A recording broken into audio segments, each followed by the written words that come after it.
Captain Lee and Inspector Leo got an urgent call from Captain Ben of the Southern Investigation Team on that day. Captain Ben had invited two of them to come to have a look at a strange case. "I hope you will be interested in this unusual case." Captain Lee was curious as well, and he sat patiently observing the trial.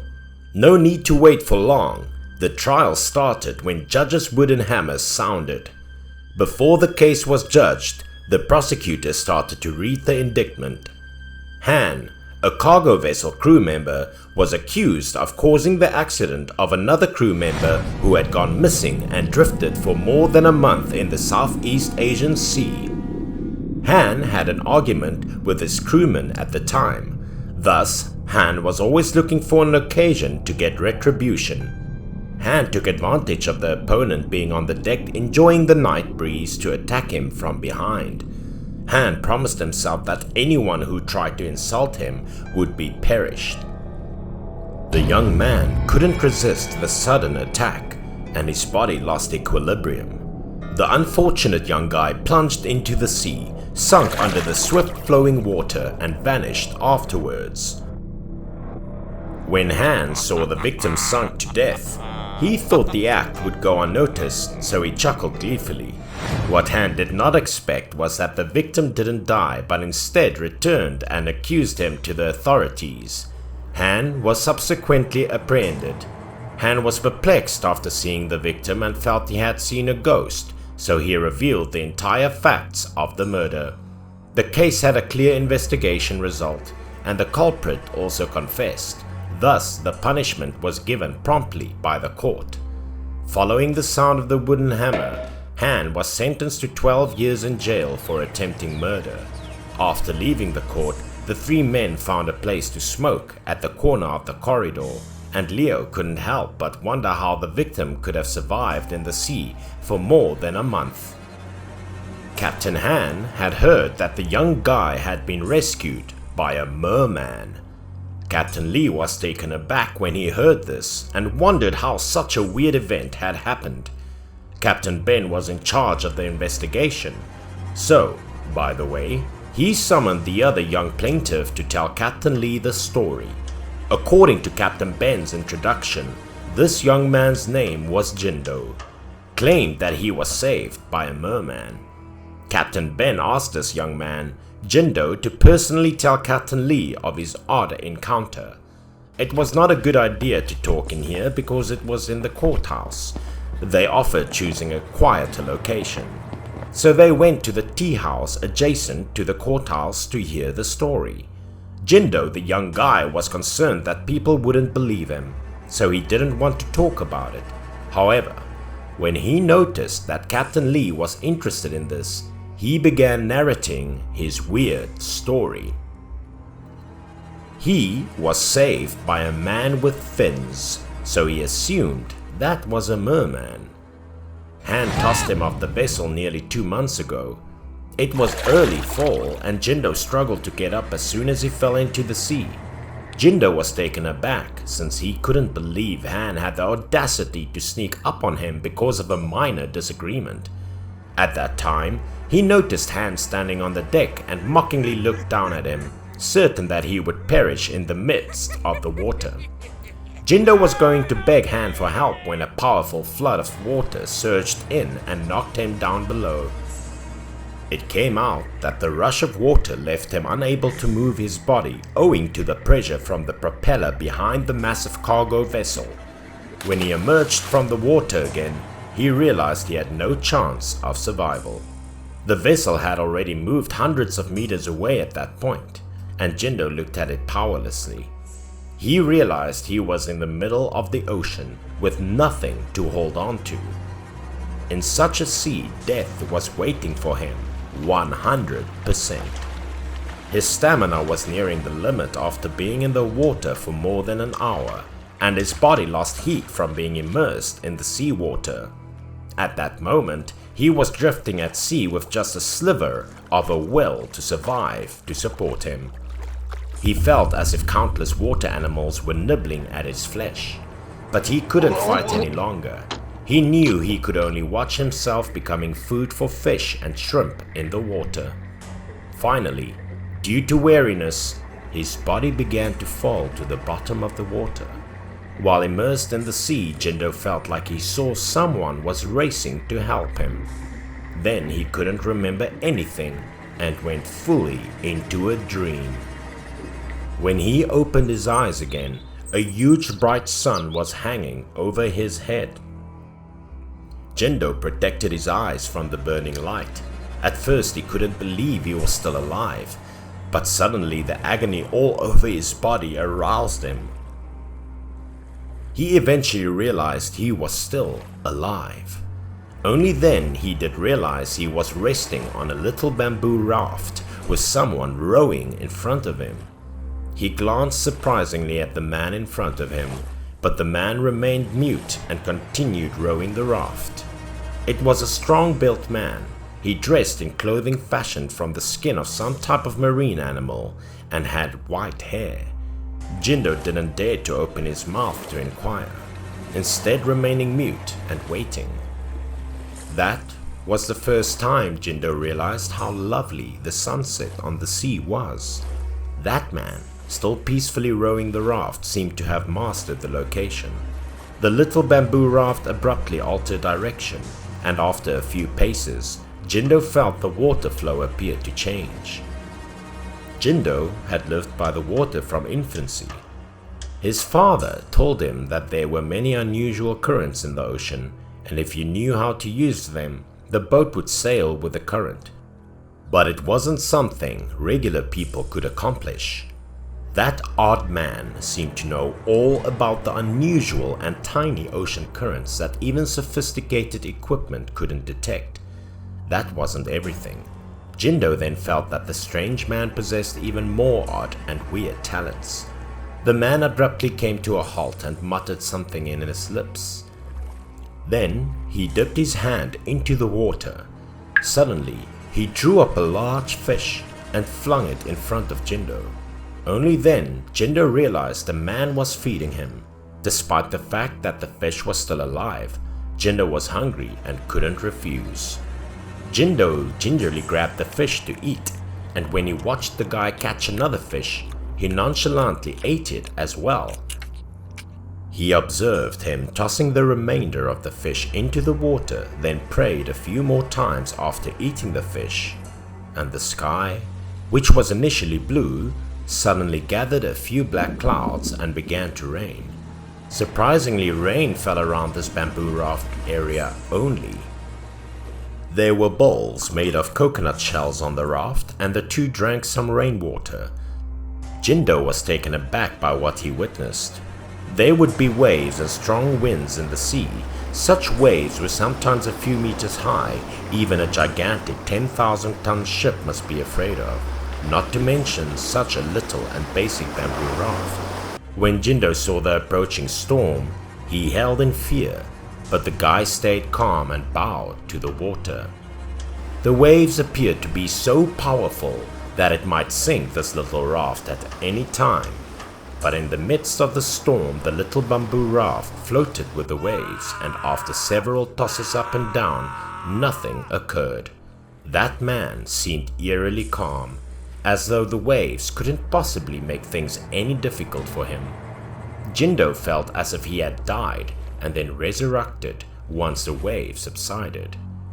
Jindo had been floating in the sea with that man for more than 10 days. Jindo attempted talking to the guy many times, but he ignored Jindo, turned his back on him, and Jindo couldn't see the man's face well. Jindo was taken aback when the man finally spoke out after more than 20 days. Jindo couldn't comprehend what he was saying, but the surroundings astounded him once again. Wait, is it the mainland? There were numerous lights in the distance, and Jindo could finally see the continent. The man was still sitting with his back to Jindo, but then he turned around and muttered something to Jindo. Jindo had never seen the man's face before. His face was unusual, with skin that resembles fish fin and sharp teeth. Jindo was terrified by the guy's look, and the raft shook violently at the time, leading Jindo to tumble into the water. The man then rowed away on the raft. Jindo stood still, unsure if the man was a deity or a ghost, but the guy who had saved him was clearly a decent person. Jindo departed and immediately dialed the police number. Even Captain Lee, much alone Leo, couldn't believe what Jindo had just told them. Captain Ben thoroughly examined and even confirmed Jindo wasn't lying. He investigated every ship that entered the harbor, but no one had seen Jindo. According to Jindo's description, he was most likely a merman, with skin like a fish's fin and sharp fangs. So in the end, Captain Lee, Captain Ben, and Leo traveled to the fishing village where Jindo was brought ashore by the man to find out more about him. By evening, the three went to that tiny seaside fishing village. They decided to get information from the local fishermen. Captain Ben had contacted a local individual here in advance, and this man could provide reliable information. Leo was intrigued by the fact that he was the owner of a seafood restaurant, so Leo was overjoyed to be able to have a whole supper of seafood. Captain Lee had to urge him to retain his police manners after seeing him eat too much of seafood. Captain Ben then presented the local old man, who appeared to be pretty amusing. Captain Ben instantly inquired of the elderly gentleman about the other mysterious man. The elderly owner pulled out a match and lit a cigarette carefully. He then recounted the three of them the myth of the man known as the Sea Demigod. This occurred in a small fishing village by the Indian Ocean's coast. One day, a person was washed ashore. When he was found, everyone went to the beach to see. This individual was wearing a garment fashioned from the skin of unnamed marine species at the time. The young man appeared to be around 20 years old, quite muscular and robust, and he recovered fast in the next days after being saved. No one knew where he was from, and no one spoke his language, but because he didn't appear to be a bad guy, he was allowed to stay in the community. This man was incredibly strong and skilled at fishing methods. Everyone in the community adored him. He was highly familiar with the ocean currents and had outstanding sailing abilities. He was also learning the local language there by time. There was a girl named Yaba in the hamlet at the time, and she regularly went with him to view the sea. The two developed affection for one another. As a result, the young guy from an unknown Southeast Asian nation arrived in this fishing hamlet and settled down here since then. But as the turbulent times came, the pirates began to riot along the coast. At first, they simply looted passing ships, but by time, they grew increasingly violent.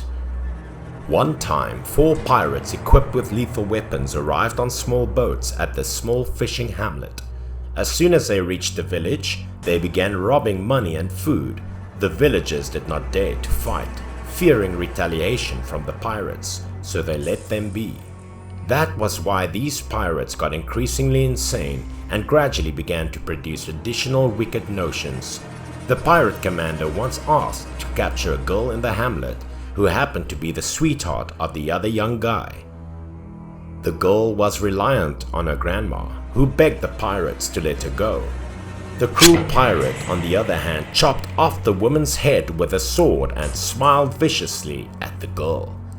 They kidnapped the girl and threatened that if they fought back, they would murder the entire town. The villagers were powerless in the face of their abuse, but the young guy, having witnessed it, could not be left alone. He approached the pirates using a fishing spear. The deadly band of pirates was used to being violent and never imagined that anybody would dare to stand up to them. The commander instantly directed his men to kill the young guy. Give that girl up and get out of here, or you'll lose your life, said the young man. What are you talking about, big boy? Kill him for me? The pirates carried out orders and were armed with dangerous weapons. But the young man was extraordinarily quick. He was the only one who fought with 3 pirates. They were all killed by the young man's spear after a few movements. The young guy confronted the pirate commander fearlessly, holding the spear in his hand. The villagers were shocked to learn that the young guy they knew possessed such a formidable martial skill at the time. The pirate commander was affected when he realized that all 3 of his men had been murdered, yet he continued to provoke. He stated he would give the young man a taste of misery since he thought he was simply a jerk. After saying so, the pirate leader dashed towards the young guy, holding a huge sword in his hand, and cut the young man's shoulder with lightning speed. The spear in his hand, however, penetrated the commander's chest right through his body.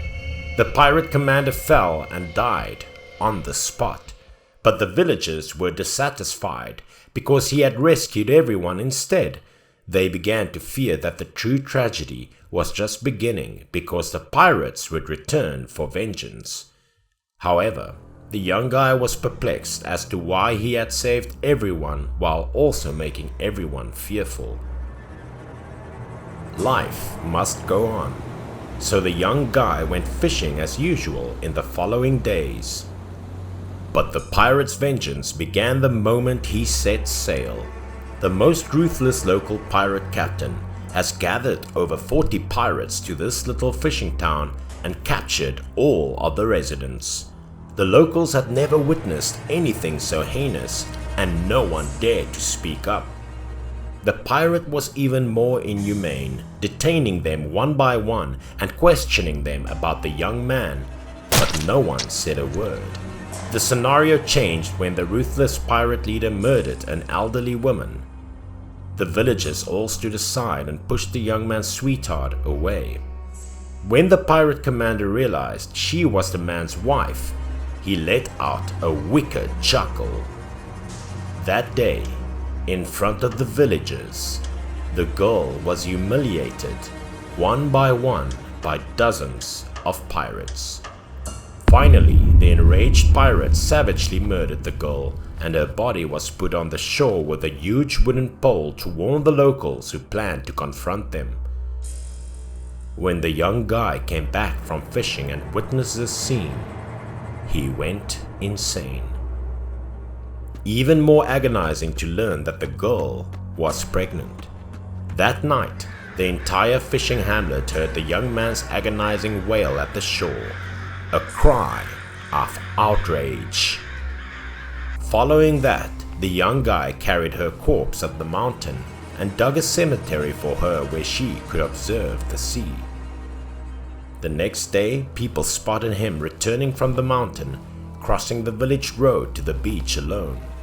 But no one dared to go see him, because in one night, the young man's hair went white, his eyes lost their pupils, and his entire body took on a ferocious appearance. He was observed out to sea with a spear in his hand.